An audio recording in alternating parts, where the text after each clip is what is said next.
Hey, I'm Jocelyn, and this is all about dryers in Europe.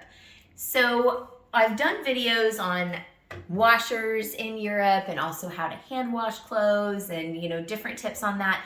But I want to talk about dryers in Europe because they're quite different than what we have in the US. And so typically there aren't tons of dryers in Europe, generally speaking, but I'm starting to see them more and more in the Airbnbs and the VRBOs that we're renting.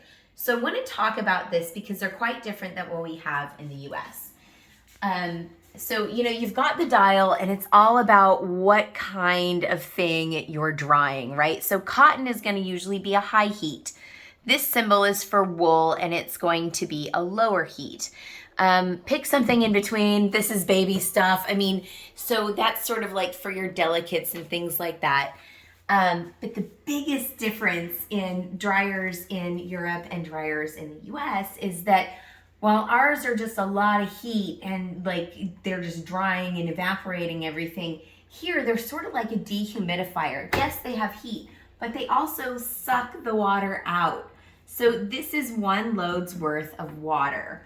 And it just goes in here. This is sort of like a filter and it attaches at the top and bottom.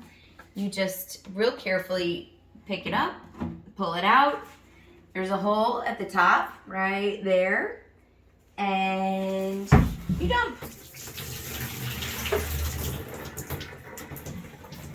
In addition to this, and we just kind of slide this right back in here. In addition to this, you've also got like a normal filter that you just pop open and clean out all the gook so that you don't have a fire, right? So clean that out. Pretty simple, but this is something that throws people, and I know it's not usual. I think they're brilliant and so smart, eco-friendly, and they're smart, right?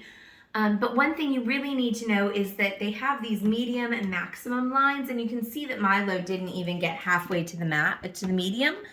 But if it gets full, it will turn itself off. So you need to go and check it. Like if this has gone off and everything's not dry, it's just turned itself off, you need to look and maybe dump out if you've got too much water in there. So anyway, that's a European dryer. I hope that you like using it just as much as I do.